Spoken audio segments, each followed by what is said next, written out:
El reino de Persia despertaba cada mañana con un brillo dorado que solo las grandes ciudades del mundo antiguo podían poseer. Sus columnas gigantes, sus jardines colgantes, sus mercados llenos de voces y especias, todo respiraba grandeza. Pero debajo de toda esa belleza latía una tensión silenciosa. Un imperio tan grande que incluso sus sombras podían aplastar naciones enteras. En medio de ese universo colosal vivía una joven judía llamada Hadasa, aunque el mundo la conocería por otro nombre: Ester. Huérfana desde niña, criada por su primo Mardoqueo, creció entre las callejuelas de Susa sin imaginar que algún día su vida cambiaría el destino del imperio más poderoso de la tierra. Aquella mañana, un decreto recorrió la ciudad. El rey Asuero, monarca de voz implacable y presencia casi divina, había desterrado a la reina Vasti y ahora buscaba una nueva soberana. Las doncellas más bellas de todas las provincias serían llevadas al palacio para participar en la elección real. Mardoqueo, inquieto, comprendió que esto no era solo una oportunidad, sino un llamado del cielo. Cuando los guardias vieron a Ester, su belleza luminosa hizo que el capitán de la guardia la eligiera inmediatamente. Ella tembló al cruzar las inmensas puertas del palacio, sintiendo que cada paso borraba un poco la vida que conocía. Dentro del harén real, Ester descubrió un mundo completamente diferente. Perfumes raros, baños de aceite, sedas suaves como el viento y un protocolo tan estricto que cualquier error podía costar la vida. Sin embargo, no era su belleza lo que hacía que todos la miraran. Era su corazón, una mezcla perfecta de valentía y humildad, de sabiduría y silencio. Hegai, el encargado del harén, la protegió desde el primer día. Él notó que había algo distinto en ella, algo que no venía de este mundo. Mientras las demás jóvenes competían por impresionar, Ester esperaba, observaba, escuchaba. Y en cada oración silenciosa pedía que el Dios de Israel la guiara. La noche en que fue llamada ante el rey, el palacio entero pareció sostener la respiración. Ester caminó por el pasillo iluminado por antorchas, vestida con un azul profundo que hacía brillar sus ojos como dos estrellas. Cuando Asuero la vio, algo en él se quebró. No era solo su belleza, era la sensación de que la paz que siempre le faltó ahora estaba frente a él. La escogió como reina sin dudar, pero mientras el palacio celebraba, una sombra se levantaba en secreto. Su nombre era Amán, un hombre ambicioso, despiadado, capaz de sacrificar ciudades enteras para inflar su ego. Cuando Mardoqueo se negó a inclinarse ante él, su orgullo se convirtió en odio. No bastaría con castigar al hombre, destruiría a todo su pueblo. El decreto fue firmado con el sello real. Todos los judíos del reino serían exterminados en un solo día. Las noticias corrieron como fuego. Mardoqueo rasgó sus ropas, cubrió su cuerpo de cenizas y lloró en las puertas del palacio. Ester, al enterarse, sintió una mezcla de horror y duda. ¿Qué podía hacer ella? Cualquiera que entrara ante el rey sin ser llamado, moriría. La ley era clara. Mardoqueo envió un mensaje que atravesó su alma. Si callas ahora, la salvación vendrá de otro lugar. Pero quizás fuiste puesta como reina para este preciso momento. Las palabras la golpearon como un trueno. De repente, comprendió que su corona no era un adorno, era un destino. Durante 3 días, Ester ayunó. No comió, no durmió, no pidió protección, pidió valor. Y cuando el tercer amanecer iluminó Susa, se vistió con sus mejores ropas, no por vanidad, sino porque la belleza era su última arma.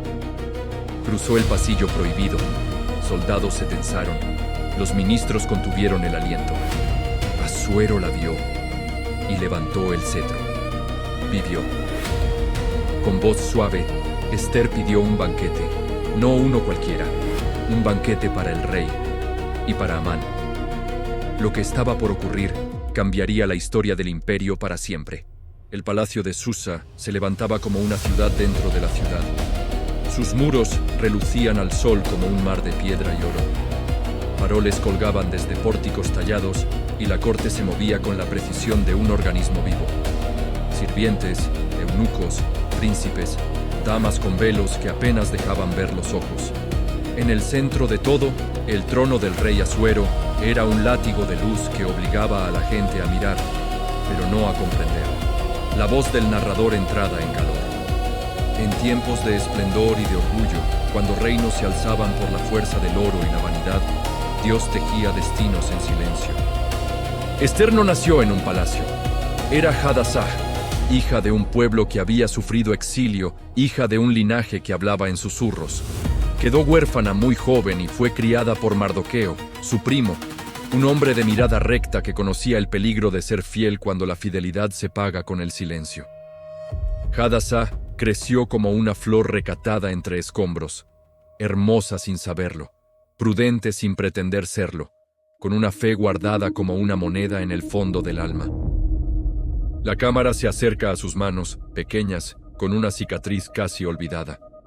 Mardoqueo le habla una noche sobre su identidad. No olvides quién eres. Eres de la casa de David en espíritu. Palabras como anclas. El rey Asuero, entre tanto, celebraba hasta que la ciudad temblaba. Banquetes interminables, licor que corría como ríos dorados, ordenanzas que surgían de caprichos reales. La reina Vashti, harta de esa corona de silencio, se negó una vez a desfilar delante de los convidados. Fue su osadía la que prendió la chispa del desastre. Retirar a la reina del trono no fue un simple acto. Fue la excusa para la elección de otra, para reiniciar el tablero. Así, cuando los eunucos recorrieron las casas buscando jóvenes seleccionables para el harén real, Ester fue arrancada de la modestia de su hogar y arrojada al corazón de la magnificencia. La entrada de Ester al palacio no fue como en los cuentos. No hubo alfombras rojas, solo el crujir de sus pasos sobre su propia incredulidad. La formaron, la perfumaron, le enseñaron a ser más que un rostro. Le enseñaron a adoptar un silencio que sedujera sin pronunciar palabra. Mardoqueo la instruyó: guarda tu linaje y guarda tu lengua. Y ella, como un espejo, reflejó lo que le enseñaron sin perder jamás su fondo de mujer sencilla. La voz narrativa baja. De las cenizas de un pueblo oprimido surgió una que brillaría. La corona no la haría reina de un reino eterno, sino de un instante que decidiría la vida o la muerte de muchos. Ester, ahora reina por decreto, caminaba por pasillos que murmuraban su nombre. Tenía el favor del rey, pero con favor viene también una red de envidias y ambiciones. En la esquina más oscura de ese entramado estaba Amán, el favorito del rey. Elegante, astuto, con los ojos fríos de quien mide a la gente en monedas.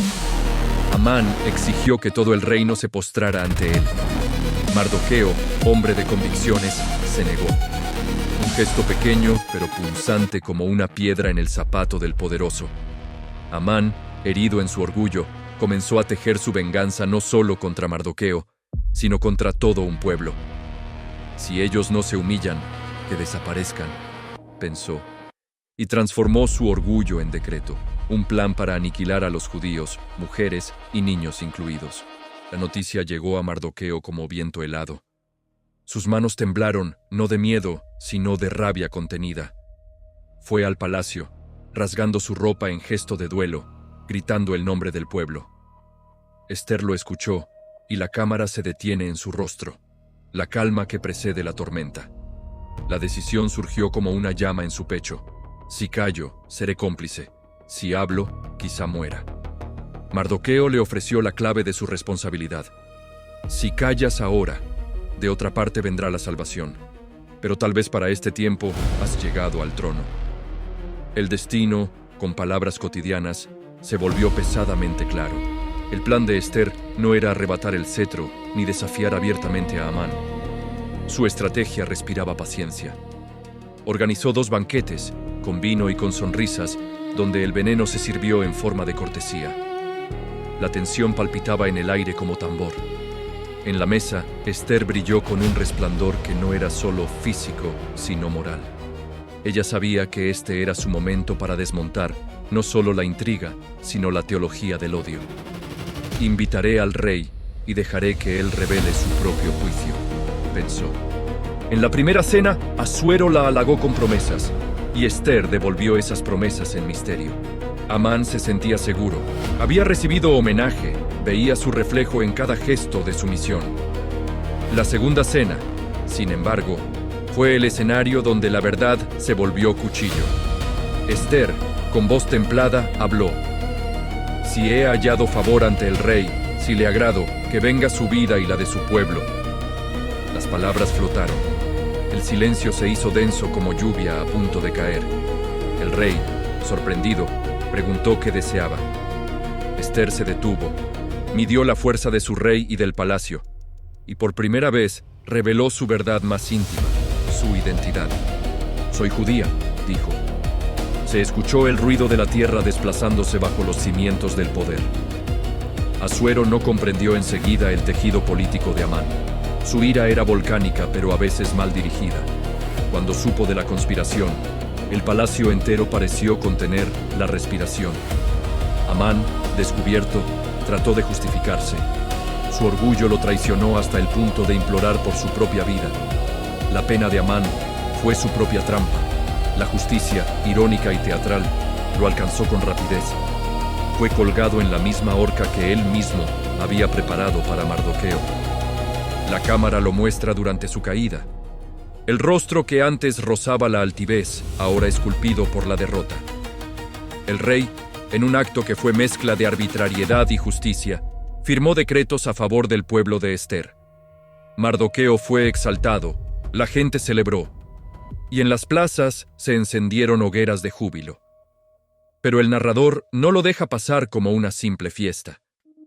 La salvación no es solo supervivencia, es recordar el precio pagado para permanecer humanos. Ester, de pie junto al palacio, mira la ciudad y en su pecho guarda la memoria de todos los que no volverán. Su triunfo no la convierte en invencible, la convierte en responsable. Hay en esta historia una lección de máscaras. Ester usó la máscara para alcanzar la verdad. Amán la máscara para ocultar su podredumbre. El poder expuesto a la integridad puede volverse redentor. El poder sometido a la vanidad, destructor. La cámara final se eleva, mostrando la ciudad que respira otra vez. Niños que juegan en plazas que ayer fueron de duelo. Mujeres que cantan. Ester, reina y sierva, camina a través del pueblo que salvó. Y Mardoqueo la observa como alguien que entiende que la historia no se escribe en los salones del rey solamente, sino en los corazones que se atreven a no callar. El cierre es íntimo. En el silencio de una noche clara, Ester mira al cielo y susurra una oración que no busca gloria, sino equilibrio. Permite, Señor, que lo que hemos salvado no se pierda en la venganza, que la misericordia gobierne más que el orgullo. La última imagen se desvanece en un festival de luces y promesas. Un pueblo que decide recordar y una mujer que en la fragilidad aprende a ser fuerte. La voz del narrador concluye. Así, en la encrucijada de una corona y una identidad, nació una historia que inventó la esperanza. No porque el mundo cambiara por completo, sino porque alguien decidió cambiarlo un día.